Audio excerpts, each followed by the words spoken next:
अंधी सास की 5 बिगड़ी हुई बहुएं। यूपी के गांव में ममता अपनी 5 बिगड़ी हुई बहू के साथ रहती थी। कैसे रहती थी या आप खुद ही देख लीजिए। सुबह सुबह ममता पूजा कर रही थी, वहीं उसका पति शंकर कुर्सी पर पैर फैलाए अखबार पढ़ रहा था।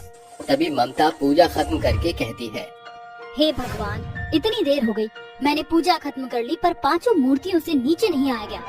अभी आवाज लगाती हूँ। और आप क्या मशरूफ होकर अखबार पढ़ रहे हैं? प्रसाद लीजिए ना। अरे लेता हूँ, इतना चिल्ला क्यों रही हो? चिल्लाऊं ना तो आरती करूं? ऊपर से मेरे बेटे भी पता नहीं कहाँ है, आए नहीं अभी तक। ममता इतना कहती है कि उसके 5 बेटे सूट बूट में तैयार होकर उसके सामने खड़े हो जाते हैं और कहते हैं, माँ हम आ गए।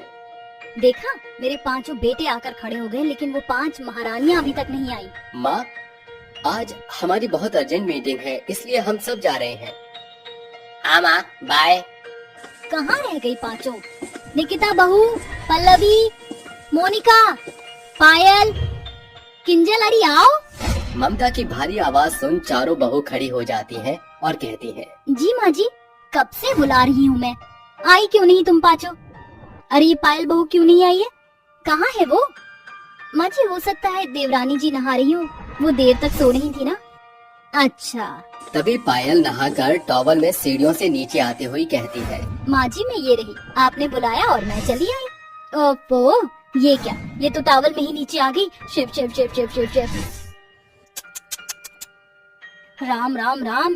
बहू ये सब क्या है? अरे शर्म नहीं आती क्या? ऐसे कैसे तू तौलिए में नीचे आ सकती है? कपड़े तो पहन के आती। मुझे आप इतनी आवाज दे रही थी कि मैं टॉवल में ही आ गई। अब बोलिए, आपको क्या कहना है? हे भगवान, ये क्या देख रहा हूँ बहू? अरे आप क्या कर रही हैं? हाँ जाइए, आपकी बहू को तो कोई लाज शर्म है नहीं। हाँ जाता हूँ। अरे माँ जी, पायल दीदी ने तो अपने टॉवल अवतार से सबको घायल ही कर दिया। देखा माँ जी, आप सब शॉक्ड हो गए ना। अरे मोनिका बहू, तू और बोल ले ऐसे। और पायल बहू, मुझे नहीं पता था शादी के 2 दिन बाद ही तू अपना ये रूप मुझे दिखाएगी, इसलिए मुझे लव मैरिज पसंद नहीं आती, क्योंकि तुम आजकल की लड़कियां बेशरम, बिगड़ी, बेहया होती हो। अरे ससुर के सामने ऐसे आने की क्या जरूरत थी? ठीक है माँ जी, मैं अब से उनके सामने नहीं, सिर्फ आपके सामने ही आया करूंगी। वो क्या है ना माँ जी, नहाने के बाद मुझे ऐसे बहुत अच्छा लगता है। शिव शिव शिव शिव शिव। पायल बहू, तू साड़ी पहन ले, और तुम सब मुंह क्या देख रही हो? जाओ घर के काम करो। जी माँ जी। सास की बात सुनकर चारों घर का काम करने लग जाती है और पायल अपने कमरे में चली जाती है। 2 घंटे बाद ममता अपनी 5 बहू से कहती है, सुनो तुम सब, मैं वृंदावन मंदिर जा रही हूँ। तुम्हारे ससुर जी भी अपने दोस्तों के साथ ट्रिप पर गए हैं, महीने भर बाद आएंगे, और मैं कल आऊंगी, तो तुम सब घर का ख्याल रखना।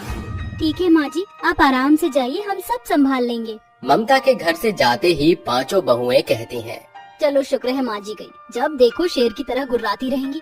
जब देखो बहू ये करो वो करो। ये तो सही बोला दीदी आपने, माँ जी से बहुत डर लगता है, उनके आगे तो हमारी एक नहीं चलती। आज बहुत अच्छा दिन है, आज कोई नहीं, इसलिए हम सब पार्टी करेंगे। और हाँ दीदी, सब शॉर्ट ड्रेस पहन के पार्टी करेंगे। बिल्कुल बिल्कुल। ये कहते ही 5 बहुएं शॉर्ट ड्रेस और ढेर सारा मेकअप करके रूम में डिस्को दीवाने करने लगती हैं। डिस्को दीवाने, आहा आहा। अब दूसरा। It's been long, तेरी बीन सुने परदेसी, नागिन गिन गिन गिन गिन गिन गिन गिन गिन गिन। 5 बहुएं नागिन डांस कर रही थी। पतियों के आने तक 5 बहुएं खूब मजे करती हैं। फिर उनके आते ही पहले जैसी नॉर्मल हो जाती है। अगले दिन जब ममता घर लौट रही थी तो कार एक्सीडेंट से उसकी दोनों आंखें चली जाती हैं। छड़ी के साथ एक औरत उसे घर छोड़ने आती है। तभी बड़ी बहू पल्लवी कहती है, माँ जी ये आपको क्या हुआ? आपकी आंखें कैसे चली गईं? बेटा एक्सीडेंट हुआ था, उसी वजह से बस। बहू तेरे ससुर जी आए क्या? नहीं माँ जी। शुक्रिया आंटी, माँ जी को घर पर छोड़ने के लिए। ये कहते ही वो औरत चली जाती है। 2-3 दिन बीत जाते हैं। 5 बहुएं सास का ख्याल रखती हैं, पर एक दिन कहती हैं, बस बहुत हो गया दीदी, अपनी सास की कितनी सेवा करोगी? अब तो वो हमें देख भी नहीं सकती, और ससुर जी भी आने में वक्त लगाएंगे। अब तो घर पर हम 5 का ही राज रहेगा, तो क्यों ना अपनी मर्जी से रहें। ये पायल ने बहुत अच्छा कहा है, सास सो रही होती है तो पल्लवी हेडफोन लगाकर साफ सफाई करती है। वहीं निकिता पान चबाकर टीवी देखती है। तीसरी किंजल पबजी खेलने में लगी होती है और मोनिका अपने कमरे में हुक्का पीकर नाचती है। और सबसे ज्यादा बिगड़ी पायल बहू नहाकर टॉवल में पूरे घर में टहल रही होती है। तभी किंजल कहती है, अरे पायल, तुम फिर से तौलिए में घूमने लगी। ऐसे क्या मजा आता है तुम्हें? लेकिन ऐसे घूमने में मजा बहुत आता है, एकदम फ्री।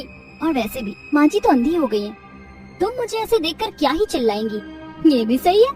तभी ममता को जोर जोर से खांसी आती है और वो पानी पीने के लिए बहू को आवाज लगाती है।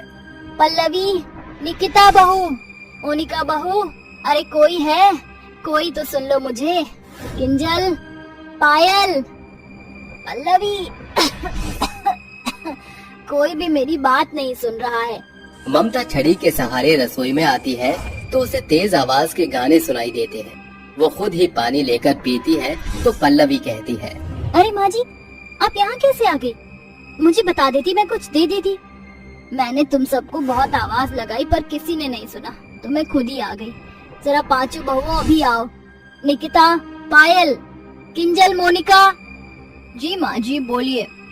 हाँ माँ जी, कहिए, कोई काम है क्या? अरे निकिता बहू, तू ये सब कैसे बोल रही है? गुटखा खा रही है क्या? नहीं नहीं माँ जी, वो मैं पान चबा रही हूँ। आप खाओगी? नहीं नहीं। और ये अजीब सी बदबू कैसी है? वो माँ जी, मोनिका दीदी अभी हुक्का पी रही थी। हे भगवान, घोर कलयुग आ गया तो हमारे घर में हुक्का लिया है। तुझे तो पता है ना तू ये क्या कर रही है? माँ जी, हुक्का ही तो पिया। आपकी छोटी बहू का आपके सामने टॉवल लपेटे खड़ी हुई है, आपकी अंधी आंखों का फायदा उठा रही है। पायल बहू, तू फिर से ये सब। हाँ तो क्या हो गया माँ जी, आप तो देख नहीं सकती। और मैं अकेले थोड़ी हूँ, बड़ी दीदी हेडफोन लगाए बैठी इसलिए आपको पानी नहीं दे पाई। दूसरी दीदी पान खा रही है, एक हुक्का पी रही है, एक तो पबजी में लगी हुई है। अभी तो मैंने क्या कर दिया? हे भगवान, तुमने तो मेरी अंधी आंखों का फायदा उठाकर बिगड़ी बहुओं का अवार्ड ही जीत लिया। तुम पांचों ऐसे करोगी मुझे पता भी नहीं था। भला तुमने ऐसा क्यों किया? मैं क्या तुम्हें किसी चीज के लिए रोकती टोकती हूँ? हाँ माँ जी, अभी भी आप यही सब तो कर रही हैं। मुझे उम्मीद नहीं थी तुमसे। ये कहते ही ममता अपने कमरे में चली जाती है। शाम को कहती है, किंजल बहू, मुझे अपनी दवाई नहीं मिल रही है, जरा दवाई दे दे। लो, माँ जी का फिर से डंका बज गया। किंजल सास को दवाई देकर आ जाती है। वक्त बीतता है। ममता की पांचों बिगड़ी हुई बहुएं उसके अंधे होने का फायदा उठाकर उसे नजरअंदाज करती हैं। या तो उसका ठीक से काम नहीं करती और जुबान भी लड़ाती थी। वक्त के साथ ममता हर चीज महसूस करने लगती है कि उसकी बहुएं क्या क्या करती हैं। पता नहीं कौन से पाप के कर्म भुगत रही हूँ जो मेरी पांचों बहुएं मेरे साथ ऐसा कर रही हैं। अब तो मुझे अपने बेटों से उनकी बीवियों की करामात को बताना ही होगा। ममता अपने बेटों को सब कुछ बता देती है, जिससे पांचों बेटा अपनी माँ से कहते हैं, माँ आप फिक्र मत करिए, हम अपनी अपनी पत्नियों से बात करते हैं, उन्हें समझाते हैं। अपनी बीवियों की बिगड़ती आदतों को एक दिन वो घर के बाहर खिड़कियों से देखते हैं। पांचों बहुएं अपने बेकार शौक को पूरा करते हुए सास को नजरअंदाज कर रही थी। तभी पांचों बेटे अंदर आकर कहते हैं, निकिता, ये सब क्या है? तुम मेरी माँ को ऐसे परेशान करती हो, क्या मतलब है? ये पान खाने का क्या मतलब है? और पायल, तुमने तो हद ही कर दी। कपड़े पहनना तो तुमने जैसे भुला ही दिया है क्या? मैंने तुमसे इसलिए शादी की थी कि मेरी माँ को तुम ऐसे तंग करो। माफ कर दीजिए, हमें लगा माँ जी को ज्यादा फर्क नहीं पड़ेगा। निकिता, मेरी माँ सिर्फ अंधी हुई है, उनके 5 ऑर्गन्स अभी भी अच्छे से काम करते हैं। बेटा, इन्हें ज्यादा मत डांट। मैं तो कह रही हूँ बस अपनी मर्जी का काम करो, पर ऐसा मत करो जिसमें अपनी बूढ़ी अंधी सास को इतना सताओ। देखा, माँ अभी भी तुम सबके बारे में फिक्र कर रही है। बस थोड़ी सी फिक्र तुम पांचों भी कर लो तो सब अच्छे से हो जाएगा। माँ जी, हम सबको माफ कर दीजिए। हाँ माँ जी, अब से ऐसा नहीं होगा। जी माँ जी, हम शर्मिंदा है, माफ कर दीजिए।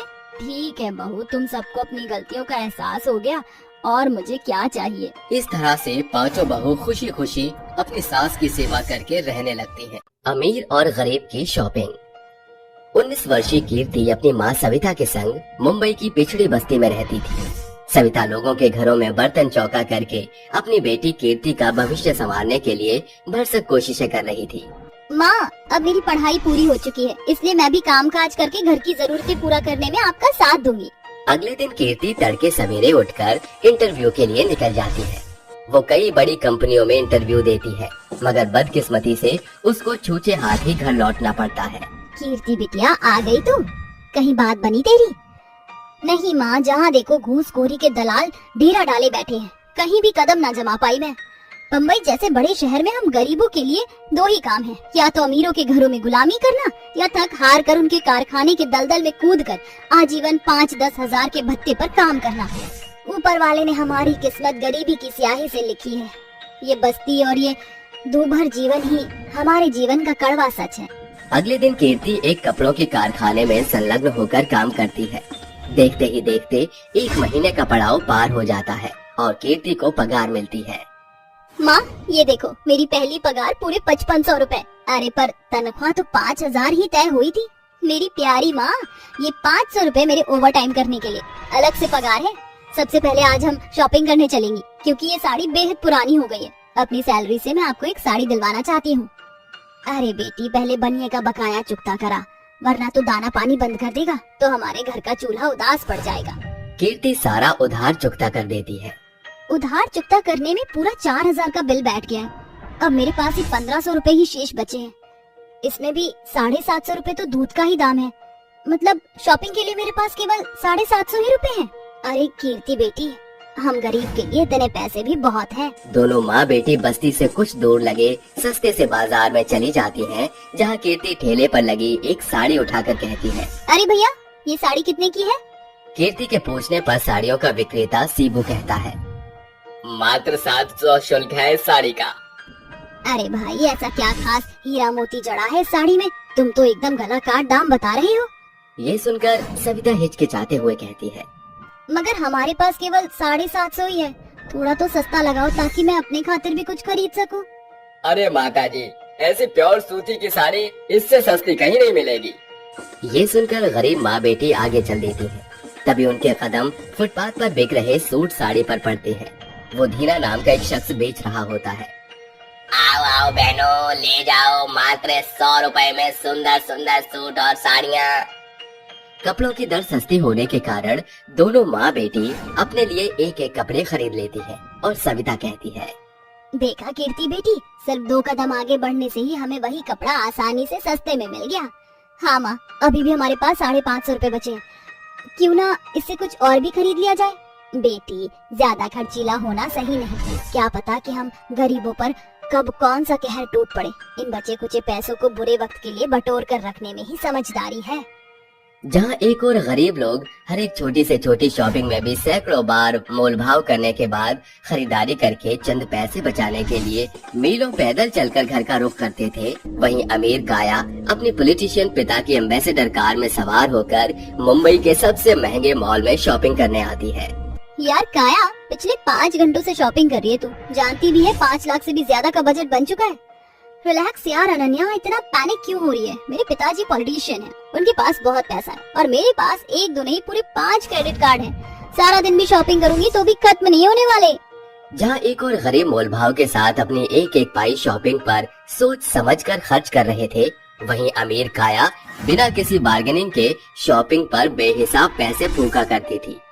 जहाँ गरीब सब्जियों के दाम घटने पर देर रात खरीदारी करने जाया करते, तो वहीं अमीर लोग बड़े मॉल से उन्हीं सब्जियों फलों को 4 गुना ज्यादा दाम देकर खरीदा करते थे। एक दिन काया के पिता उसके पास आकर कहते हैं, क्या कर रही है मेरी प्यारी बेटी? कुछ नहीं डैडी, अनन्या की शादी के बारे में सोच रही हूँ। समझ नहीं आ रहा है शादी में पहनने के लिए क्या शॉपिंग करूँ। काया बेटी, ऑलरेडी तुम्हारा कबर्ड सैकड़ों एक्सपेंसिव ड्रेसेस से भरा पड़ा है। मैं तो कहता हूँ उन्हें ही शादी पर पहन लो। डैडी, आप तो जानते हैं ना कि काया जो कपड़े एक बार पहन लेती है उसे फिर रिपीटेड नहीं पहनती है। काया की सोच शॉपिंग के लिए कुछ इस तरह थी, तो वो कीर्ति की सोच पर एक नजर प्रतिबिंबित करते हैं। कीर्ति बिटिया, कल तेरी बचपन की सहेली बेला की शादी है, पर तूने कोई तैयारी नहीं की। माँ, किसने कहा कि मैंने तैयारी नहीं की? मैंने अपनी पगार से बेला की ब्याह के लिए सुंदर सुंदर 2 साड़ियों की शॉपिंग की है। और खुद के लिए क्या लिया? माँ, अभी पिछले महीने ही मैंने वो सूट खरीदा था। तू इतना सस्ता सूट पहनकर बेला की शादी में जाएगी? माँ, गरीबों की बस्ती में कौन सी कोई बड़ी हस्ती आने वाली है? ब्याह की भीड़ भाड़ में सभी की नजरें दुल्हन पर रहेंगी, ना कि मुझ पे। मैंने सूट के साथ पहनने के लिए एक रोज के लिए सुहानी की सैंडल मांग ली है। अब एक दिन के लिए क्यों बेफिजूल सैंडल की शॉपिंग पर पैसे फूकना? अमीर काया और गरीब कीर्ति की शादी के लिए की गई शॉपिंग में जमीन आसमान का फर्क था। जहां अमीर काया को सिर्फ अपने लिए ही शॉपिंग की पड़ी थी, वहीं कीर्ति ने अपने लिए एक पैसे की खरीदारी न करके अपनी सहेली बेला के लिए शॉपिंग की थी। कुछ सप्ताह बाद माँ, बप्पा की दया कृपा से मैं कमा रही हूँ, इसीलिए इस बार बप्पा की विदाई के लिए हम किसी फुटपाथ या सस्ते दुकान से खरीदारी नहीं करेंगे, बल्कि मॉल से कपड़े खरीदेंगे। इसलिए मैंने अपनी पगार की आधे हाथ कमाई को सहज ही बचा लिया था। दोनों माँ बेटी उसी मॉल में चली आती हैं, जहां काया अपने पिता के संग पहले से ही मौजूद थी। माँ, वो देखो, वो चमकीला कपड़ा बप्पा की प्रतिमा पर खूब फबेगा। अरे भैया, इस अंगरखे का क्या दाम है? या इट्स ओनली 2050 रुपीज। अरे भाई साहब, 1 मीटर कपड़े का इतना दाम, ये तो सरासर लूट मचा रखी है। सही सही रेट लगा लो। अरे 2050 रुपए कौन से ज्यादा है जो इतने से पैसों के पीछे बार्गेनिंग कर रही हो? इससे महंगा तो मेरी एक ब्रांडेड लिपस्टिक होती है। मेम साहब, आप बड़े लोग हैं, 2000 आपके लिए हाथों की मैल है, मगर हम गरीबों के लिए महीने भर घर चलाने का जरिया। हमें गणेश चतुर्थी के दिन बप्पा की विदाई के बाद गरीब बच्चों के खाने का बंदोबस्त भी करना है। बेटी, जिसने गरीबी देखी होती है उसके लिए हर एक पाई की कीमत होती है। पिताजी, आप सही कह रहे हैं। जाने कितने महीने और साल से मैं महंगी शॉपिंग करके पैसे पानी में बहा रही हूँ। शॉपिंग के आगे कभी सोचा ही नहीं कि इससे कई अनाथ गरीब बच्चों की भूख मिट सकती है। गरीब की शॉपिंग समेत पैसों के बचाव ने काया की महंगी शॉपिंग के शौक को हमेशा के लिए खत्म कर दिया। दोस्तों, सच है, संसार में अमीर गरीब के बीच की गहरी खाई बढ़ती जा रही है, मगर अगर अमीर शख्स के साधारण महंगे शौक को सीमित करके भी आसानी से किसी गरीब भूखे का पेट भर सकता है। एक टीवी वाली 5 बहुएं। जैसे ही घड़ी की सुई 8 पर पहुंचती है, कुंती की 5 बहुएं हॉल में लगी टीवी के आगे आकर जमावाड़ा लगाते हुए रिमोट पर धावा बोलती हैं और रूबी कहती है, छोड़ दो। वही तो जेठानी जी, जिद मत करो, छोड़ दो। ऐसे कैसे छोड़ दूं? टीवी के रिमोट पर हाथ पहले मेरा पड़ा था, पर नजर पहले मेरी गड़ी थी। अरे टीवी के पीछे लड़ते झगड़ते कहीं देर ना हो जाए, तब तक हमारा पसंदीदा प्रोग्राम खत्म ही ना हो जाए। मानवी की बच्ची, तू तो चुप कर, सारा दिन मजे से टीवी के आगे नजरें गड़ाए बैठी हुई थी। अरे मैंने क्या तुम्हारी आंखों पर डेरा डाले रखा था? हम चारों की पसंद तुमसे एकदम अलग जो ठहरी। तुम्हें तो सिर्फ मर्द वाले शो पसंद है, कभी कुश्ती देखती हो, कभी क्रिकेट। अरे तो क्या, जैसे सास बहू और साजिश देखूं? अरे ओ मानवी, ये साजिश से भरी हुई सीरियल तो जेठानी जी को ही मुबारक हो। मैं तो सिर्फ सुर संग्राम देखती हूँ। अरे लाओ रिमोट, मेरे शो का समय हो चला है। अरे सुर संग्राम सीरियल देखकर कौन सा तुम स्वर कोकिला बन जाओगी? अरे जेठानी जी, सुर संग्राम सीरियल नहीं है, रियलिटी शो है। 5 बहू के बीच टीवी देखने को लेकर जबरदस्त भिड़ंत शुरू हो जाती है। ऐसे में रिमोट की छीना झपटी तो होनी ही थी। सभी रिमोट उनके हाथों से छूटकर दूर खड़ी कुंती के पास पहुंच जाता है। शाबाश मेरी बेशरम बहू, 8 बजे और तुम पांचों के बीच मनोरंजन को लेकर महाभारत न छिड़े। भला ऐसा किसी दिन होता है क्या? तभी पांचों अपनी अपनी दलीलें पेश करती हैं। देखो ना सासू माँ, मैं इस घर की बड़ी हूँ, इसके बावजूद भी ये चारों एक टीवी के पीछे कैसे मुझसे लड़ झगड़ रही हैं? वाह जी वाह जेठानी जी, तो एकदम सास बहू की सीरियल वाली साजिश रच रही है। क्योंकि जेठानी ही एक दिन मेरे सुर संग्राम शो के लिए आप अपने सीरियल का त्याग नहीं कर सकते। अरे मेरी समझदार सासू माँ की बेवकूफ बहू, क्यों बेवजह लड़ने झगड़ने में वक्त बर्बाद कर रही हो? साफ तौर से समाचार लगा लो, देश भर की खबरें आ रही होंगी। निशा भी ना जब मुंह खोलेगी उल्टा ही बोलेगी। अरे एक टीवी के पीछे हम 5 बहुओं के बीच घर में क्या कम माहौल बिगड़ा हुआ है जो तुम इसमें देश भर की चिंता और शुमार करना चाह रही हो? टीवी के पीछे 5 बहुओं के बीच हो रही तू मैं देख कुंती बौखलाकर जोर से चीखती है, बस बंद करो, पांचों की पांचों अपनी बकैतियां। एक टीवी के पीछे 5 कुत्ते बिल्लियों की तरह झगड़ रही हो। बिना चू चपड़ किए शांति के साथ बैठकर एक सीरियल संगीत नहीं सुन सकती? कुंती का भड़का हुआ स्वरूप देखकर योगिता जोरदार तालियां बरसाते हुए कहती है, वाह माँ जी, गजब, आपने तो मजा ही दिला दिया। आपकी आवाज सुनकर शोले का गब्बर याद आ गया। शोले से याद आया, आज जी सिनेमा चैनल पर 9 बजे शोले फिल्म आने वाली है। सास बहू साथ बैठ कर देखेंगे। वाह, नहीं नहीं, क्या बात है। सास की एक बात भेजे में भले ना घुसे, मगर टीवी पर आने वाला हर एक शो संगीत के बोल का बखूबी अता पता है तुझे। ये सुनकर चारों मंद मंद मुस्कुराने लगती हैं। ये बात सिर्फ योगिता बहू पर ही नहीं, बची हुई तुम चारों पर भी लागू होती है। जाओ जाकर पांचों खाना परोसो। कभी ये जी में नहीं आता कि पांचों साथ मिलकर संजीव कुमार की रसोई से कुछ नया खान पान सीख लें। रसोई घर में आते ही टीवी के पीछे फिर से लड़ने लगती हैं। सारे फसाद की जड़ तुम चारों हो। काश कि मैं इस घर की इकलौती बहू होती, तुम मजे मारकर आराम से टीवी देख सकती। मेरा सुर संग्राम शो खत्म हो गया। अरे ओ ध्वनि, ज्यादा सुर संग्राम किया ना तो रसोई कहीं कुश्ती के मैदान में ना बदल जाए।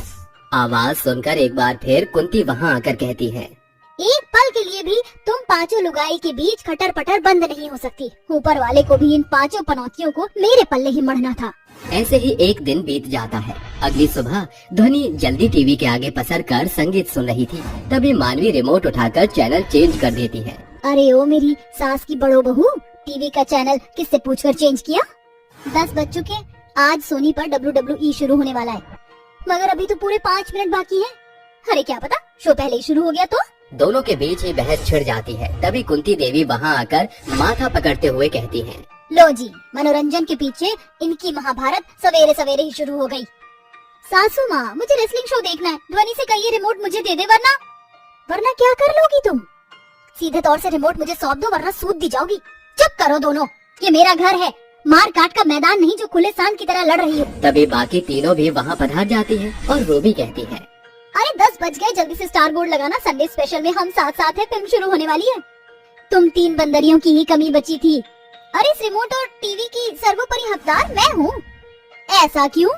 अरे कल रात रिमोट का सेल समाप्त हो गया था और पूरे 15 रुपए देकर मैंने 2 सेल खरीद कर लेकर आई हूँ, तो हुई ना रिमोट की असली हकदार।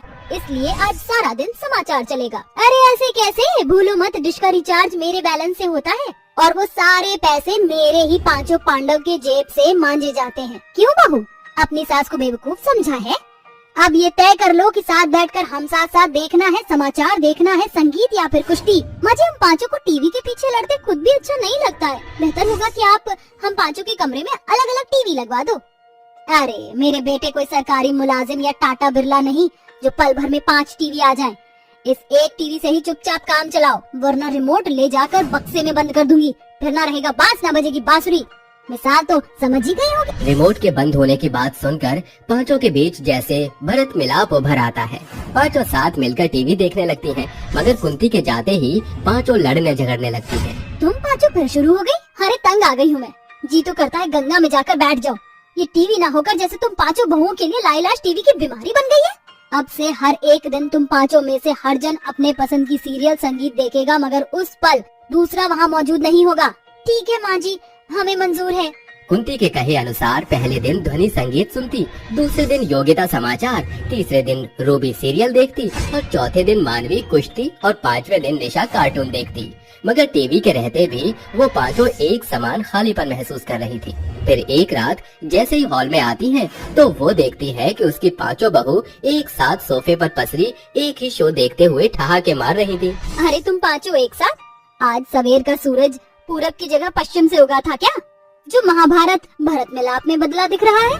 माँ जी, अब ये भरत मिलाप आपको अपनी पांचों बहुओं के बीच रोजाना देखने को मिलेगा। हम पांचों हमेशा टीवी के पीछे लड़ती तो थी, मगर इन 5 दिनों के पड़ाव में हमें सबक मिल गया। हाँ माँ जी, जो सुकून साथ बैठकर टीवी देखने में है वो अकेले कहाँ है। तो आखिरकार मेरा ये पैतरा काम कर ही गया। मेरी पांचों बहुओं, इस बात को गांठ बांध लो, जो खुशी आपसी साझेदारी सहमति में शामिल होती है उसे ही कहते हैं परिवार का प्यार। माँ जी, मनोरंजन का संसार सीधे आपके द्वार। गरीब लड़की की जादुई सोने की डोली। दुल्हनों की डोलियों का दौर आदिकाल से चलता आ रहा है। दूर दराज बसे बिजनौर गांव में आज भी दुल्हनों की डोलियों का रिवाज बना हुआ था। उसी गांव में रहने वाली कंचन और भागवत की इकलौती बेटी थी बिंदिया। एक सांझ कंचन भागवत से कहती है, बिंदिया के बापू, क्या बात है, आप इतने दुविधा में क्यों दिखाई दे रहे हैं? कंचन, जिस बाप के कंधे पर जवान बेटी के ब्याह का बोझ हो वो फिक्रमंद तो होगा ही। बिंदिया को छोड़कर सभी की बेटियों का ब्याह हो गया। मैं कितना बेबस बदहाल बाप हूँ जो अब तक बेटी का ब्याह भी न कर सका। अजी खुद को क्यों कोसते हो? हम तो बिंदिया के ब्याह की भरसक कोशिश कर ही रहे हैं, मगर दान दहेज के कारण कहीं भी बात नहीं बन पा रही है। अपने माता पिता को परेशान देखकर बिंदिया मंदिर की सीढ़ियाँ चढ़कर शिवलिंग के सामने रोती बिलखती कहती है, हे भोलेनाथ, मेरे ब्याह के लिए पिताजी को इस कदर असहाय के असमंजसता में देखकर मेरा मन कुढ़ता है। भगवान, गरीब की बेटी के ब्याह में इतनी बाधा बढ़ाकर क्या हासिल हो रहा है आपको? बिंदिया की बातें सुनकर मंदिर के पुजारी कहते हैं, शिव शंभू पर दोष लगाने से भला ये है बेटी कि तुम अपने ब्याह के लिए 16 सोमवार का तप व्रत करो। देखना शीघ्र ही तुम्हारे ब्याह के द्वार खुल जाएंगे। पुजारी के कहने पर उस रोज के बाद से बिंदिया सप्ताह के प्रत्येक सोमवार को निर्जला व्रत रखने लगी। कई दिन बीत जाते हैं। शिवलिंग के सामने हाथ जोड़े बैठी बिंदिया कहती है, हे गौरीपति, आज आपके इस भक्त का 16 सोमवार का व्रत संपूर्ण हुआ। अगर मैंने सच्ची श्रद्धा भाव से आपको पूजा है प्रभु, तो मुझे इसका फल देना। ये कहकर बिंदिया घर चली आती है, जहाँ पर घर में रिश्ते वाले बैठे हुए थे। तभी एकाएक कंचन बिंदिया को बगल में ले जाकर कहती है, माँ, ये लोग कौन हैं? ये तेरे रिश्ते वाले हैं। विनय ने तुझे बिन देखे ही पसंद किया है। बहन जी, आपकी बेटी तो हमें एक ही नजर में भा गई। ये रिश्ता तो तय समझिए। अच्छा, अब इजाजत दीजिए। ये कहकर लड़के वाले चले जाते हैं। गुजरते समय के साथ शादी का पड़ाव पास आता देखकर कंचन कहती है, बिंदिया के बापू, बिटिया की शादी में सप्ताह भर भी नहीं बचा है। बिना पैसों के कैसे करेंगे हम बेटी का ब्याह? कंचन की बातें भागवत को गहरे शोक के सागर में डुबो देती हैं। वह आंसू बहाते हुए भोलेनाथ के मंदिर में आकर माथा पटकते हुए कहता है, हे कैलाशपति शिव शंभु, बिटिया के ब्याह में अब सप्ताह भर भी शेष नहीं रहा। हर एक जगह हाथ फैलाकर देख लिया प्रभु। अब इस बेबस बाप की बेटी की डोली आपको उठाना है। भागवत के आंसू शिवलिंग को सराबोर कर रहे थे। तभी शिवलिंग स्वर्णिम होने के साथ भागवत को भगवान भोलेनाथ का स्वर सुनाई देता है। भागवत, भयभीत ना हो। तुम्हारी बेटी बिंदिया मेरी आराधक है। वो दुल्हन भी बनेगी और उसकी डोली भी अवश्य उठेगी। मगर कैसे भगवान? मेरी दुख दुविधाएं आप भली भांति जानते हैं। मेरी विशाल प्रतिमा के पीछे एक डोली धरी हुई है। वो एक जादुई डोली है। वो यूं तो साधारण है, मगर जैसे ही तुम अपने मन की मनसा इसे सुनाओगे, ये साधारण डोली जादुई स्वर्णिम डोली में प्रकाशमान होकर तुम्हारी मांग को पूरा करेगी। एकाएक आवाज अंतर ध्यान हो जाती है। भगवान के शब्दानुसार भागवत प्रतिमा के पीछे धरे डोली को घर ले आता है, जहाँ कंचन कहती है, अजी ये क्या? अभी ब्याह के एक भी साजबाज का बंदोबस्त नहीं हुआ और आप सबसे पहले डोली ले आए? कंचन, अब ये डोली ही साजबाज समेत शादी का सारा बंदोबस्त करेगी। ये बोलकर भागवत डोली से कहता है, हे जादुई सोने की डोली, इसी पल छिन अपने साधारण स्वरूप से सोने की जादुई डोली में ढल जा।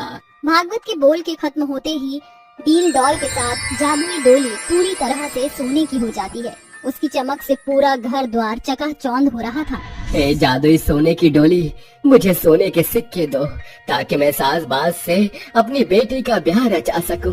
जादुई सोने की डोली के भीतर से सैकड़ों सोने के सिक्कों से पूरे घर में बौछार लग जाती है, जिसे देख कंचन की आंखें भौचक्की रह जाती हैं। अरे ये तो कमाल हो गया। ये जादुई डोली ने तो एक ही पल में हमारी दुविधा को दूर कर दिया। जादुई सोने की डोली से मिले सुनहरे सिक्कों को ले जाकर भागवत उन्हें बड़े तबके के सुनार के हाथों सौदा कराता है, जिससे शादी का सारा बंदोबस्त, घर की रंगाई पुताई से लेकर साजबाज तक की संपूर्ण पूरी तैयारी होती है। देर रात दोनों दंपत्ति आपस में बतियाते हुए कहते हैं, दहेज से लेकर लड़के वाले को जितना भी दाम देना है, जादुई सोने की डोली के सहारे सारा पुख्ता प्रबंध हो गया। 2 दिन दूरी के खात्मे के साथ शादी का दिन दस्तक देता है और भागवत कहता है, विद्या की माँ 12 ठीक सांझ के 6 बजे दरवाजे पर दस्तक देगी। बिटिया का साज श्रृंगार समय से कर देना। हाँ, आप जाकर इन गहनों को पॉलिश करवा लाइए। अरे बौर आ गई हो क्या? बिटिया के जोड़े के साथ ये फीके पुराने गहने जरा भी नहीं जचेंगे। बिंदिया बिटिया तो इस जादुई डोली की दुल्हन है। इनसे अपने लिए जो कुछ मांगना हो आगे आकर कह दे। मुझे जरा हलवाई के पास जाना है। भागवत के जाते ही बिंदिया डोली को नजर भरकर निहारते हुए कहती है, ए जादुई डोली, मुझे सुंदर गहने दो और लाल रंग का लहंगा भी दो।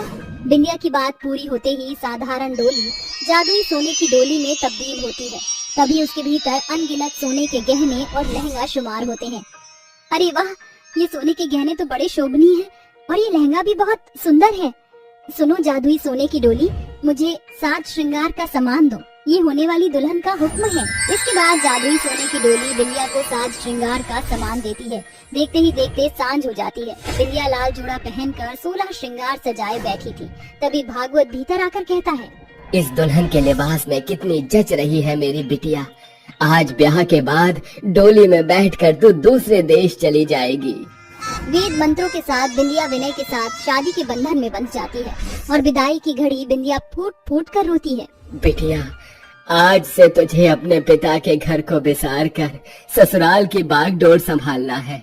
ये कहकर भागवत दुल्हन बनी बिंदिया को डोली में बिठा देता है। दुल्हन डोली में बैठकर बाप की चौखट सूनी करके ससुराल को संजोने चली आती है। कहारों को जाता देख लाजवंती कहती है, अरे कहार भाइयों, इतनी कबरी मचाई कहाँ चलती है? ये अपनी डोली तो लेते जाओ। क्या है, दहेज के सामान से घर भर चुका है, अब इस डोली को रखने की जरा भी जगह नहीं। और फिर दुल्हन तो ससुराल के दरवाजे तक आ ही गई। मगर माँ जी, ये कोई साधारण डोली नहीं बल्कि जादुई सोने की डोली है।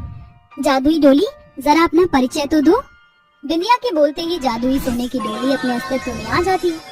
लालच में आकर लाजवंती एक दिन देर रात दबे पांव डोली के पास आकर कहती है, ऐ जादुई सोने की डोली, मुझे खूब सारा खजाना दे। कुछ देर बाद, अरे मेरे भरसक कोशिश के बाद भी ये जादुई सुनहरी डोली मेरी सुनती क्यों नहीं? ऐ दुल्हन की जादुई सुनहरी डोली, मुझे सोने के सिक्के दे। मेरे लाख बोलने के बावजूद भी जादुई डोली डील डॉल भी नहीं कर रही है। आज मैं इस डोली की अर्थी निकाल दूंगी। लालच पूरा ना होने पर लाजवंती मोटे डंडे से डोली के 2 टुकड़े करती है। तभी बिंदिया भागकर वहां आती है और जादुई डोली हमेशा के खातिर गायब हो जाती है। माँ जी, आप मेरी डोली के पास क्या कर रही थी?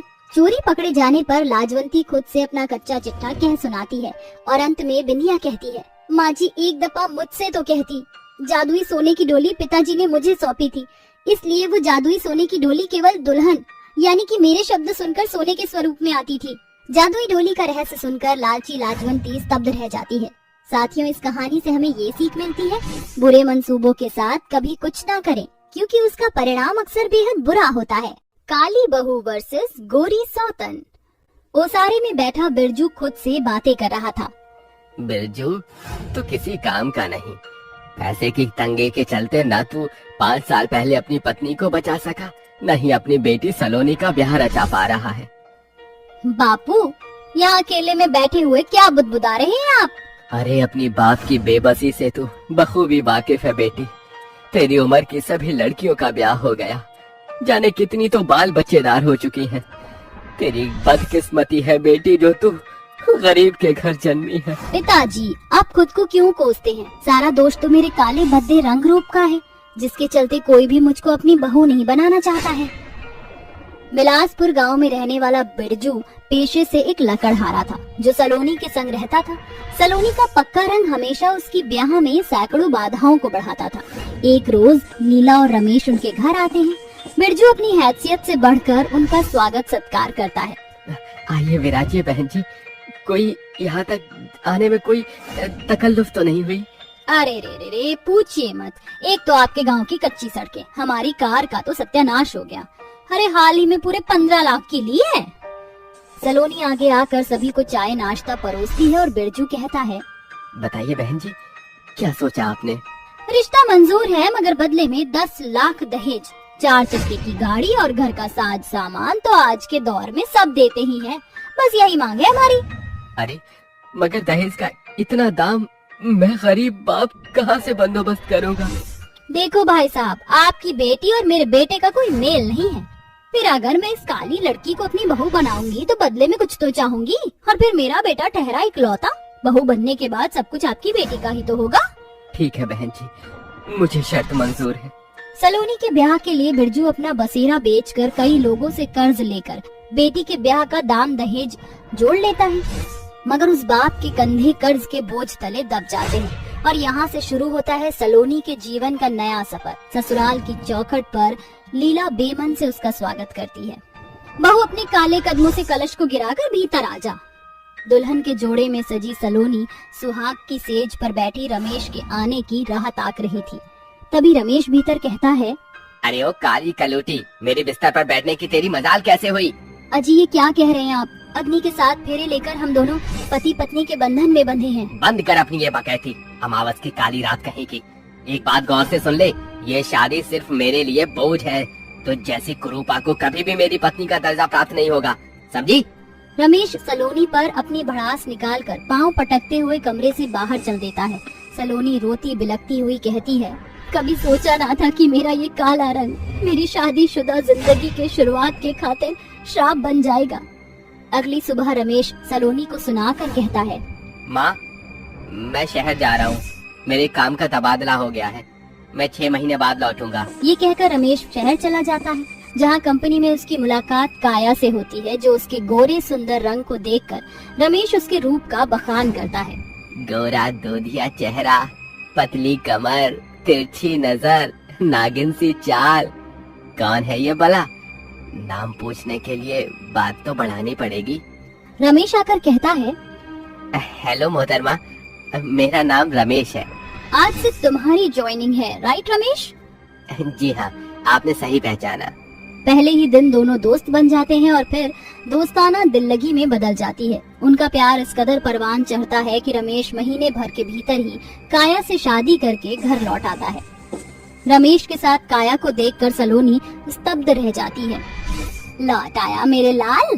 रमेश बेटा, कौन है ये अप्सरा? माँ, ये मेरी पत्नी और आपकी बहू काया है। ये सुनकर सलोनी का मन टूट जाता है और उसकी आंखों से आंसू की बौछार बरसने लगती है। अरे ये कैसी बहकी बहकी बातें कर रही हैं आप? आपकी पत्नी मैं हूँ। समाज के सामने आपने मेरे संग 7 फेरे लिए हैं। गुस्से में तिल मिलाकर रमेश उसे दूर फेंकते हुए कहता है, अपनी काली परछाई मुझसे और मेरी काया से दूर रखना। माँ जी, आप चुप क्यों खड़ी हैं? अरे अब इसमें मैं क्या बोलूं? अरे पति को रिझाना पत्नियों को भली भांति पता होता है। अब अगर तूने मेरे बेटे को खुश रखा होता तो क्यों लाता वो काया बहू को? माँ जी, आप भी बेटे के पक्षधारी में बोल रही हैं। धिक्कार है आप जैसी सास पर। सलोनी के स्वर सुनकर लीला उसके बाल पकड़कर उसे मारने लगती है, जिसके बाद तीनों मिलकर उस पर ताड़ने बरसते हैं। जा जाकर मर किसी गुमनाम गली में। अब यहाँ तेरी कोई जरूरत नहीं है। जैसी चांद सी बीवी की चाहत मुझे थी, वो कमी काया ने पूरी कर दी। सलोनी के काले सूरत के चलते उसके जीवन में घोर अंधेरा छा जाता है। वह अपने पिता के पास आती है, जहाँ उसे सारा वृतांत पता चलता है। मेरे ब्याह के लिए पिताजी ने सब कुछ दांव पर लगा दिया। सलोनी, अब साबित कर दे कि तू अबला नहीं। सलोनी गांव में ही रहकर कुछ लोगों की मदद से वह अपनी 12वीं के बाद की पढ़ाई शुरू करती है। वह दिन भर साज श्रृंगार का सामान बेचती और जब सारा गांव शहर नींद के आगोश में होता, वह देर रात जागकर पढ़ाई करती। उसकी ये मेहनत रंग ले आई, जिससे आज वह जज के रूप में उभर कर आती है। भगवान, तूने मेरा सपना साकार कर दिया। बतौर जज बनकर आज पहली सुनवाई सुनने जा रही मुझे पर रख देना कि जज के तख्त पर बैठकर मेरे हाथों वही न्याय हो जो सही एवं सटीक हो। सलोनी काला पोश का पहरावा पहने आकर अदालत के ऊंचे तख्त पर बैठ जाती है। तभी रमेश और काया अदालत में दस्तक देते हैं। सलोनी को जज की वेशभूषा में देख तीनों के चेहरे पीले पड़ जाते हैं। अरे माँ, ये तो सलोनी है। आखिर ये लोग यहाँ क्या करने आए हैं? तो क्या जिस दंपति का आज तलाक होना निश्चित हुआ है, वो मेरी ये गोरी सौतन है? सलोनी, ये वक्त कमजोर पड़ने का नहीं। तू ना ही किसी की बहू और ना ही ये तेरी सौतन। तू सिर्फ यहाँ की न्यायाधीश है। कार्यवाही शुरू की जाए। जज साहिबा, हम दोनों एक साथ नहीं रहना चाहते। मेरी मति मारी गई थी जो मैंने इससे शादी रचाई। रमेश, भूलना मत, तुम ही काया के कायल हुए थे और शादी की पहल भी तुमने ही की थी। अरे जो शख्स अपनी पहली पत्नी का ना हुआ, वो मेरा क्या होगा? ऑर्डर ऑर्डर, ये अदालत है। आपका घर नहीं, शांति बनाए रखें। एक रिश्ते की बुनियाद सच पर टिकी होती है, मगर आप दोनों ने साथ मिलकर किसी से विश्वासघात किया। मिस्टर रमेश माथुर, पहली पत्नी के रहते आपने दूसरी शादी की, जो कि कानूनन जुर्म है। इसलिए शादी ही बेबुनियाद है तो तलाक कैसे हो सकता है? जज साहिबा, क्या सबूत है आपके पास? आप मेरे बेटे पर यूं बेबुनियाद आरोप नहीं लगा सकती। मिसेस लीला माथुर, सबूत आपके सामने बैठी है। तुम तीनों ने मिलकर मेरे साथ जो किया, मैं चाहूँ तो अपने ओहदे का इस्तेमाल करके इसी पल छिन आप तीनों के हाथों में हथकड़ी और पाँव में बेड़ियां पड़वा सकती हूँ, मगर मेरे पिता की परवरिश मुझे ये करने की इजाजत नहीं देती। कोर्ट अपना फरमान सुना चुकी है, ये तलाक रद्द किया जाता है। अंत में जाते हुए सलोनी रमेश से कहती है, अब सारी उम्र ये ब्याह तुम दोनों के खातिर बंधक बना रहेगा। मिस्टर रमेश, एक औरत सब कुछ बर्दाश्त कर सकती है, मगर अपने जीते जी सौतन को नहीं सह सकती। सिर्फ इंसान की सूरत ही सब कुछ नहीं, उसकी सीरत भी मायने रखती है। भले मेरी सौतन गोरी और मैं काली हूँ, मगर मेरी काया हिम जितनी श्वेत है, न कि तुम तीनों जैसी कपटी। सलोनी की सच बोली सारी उम्र रमेश को कुरेदने का काम करती है। सच है साथियों, एक समय के बाद रूप का आकर्षण तो समाप्त हो जाता है, मगर व्यक्तिगत छवि अपने पीछे गहरी छाप छोड़ जाती है।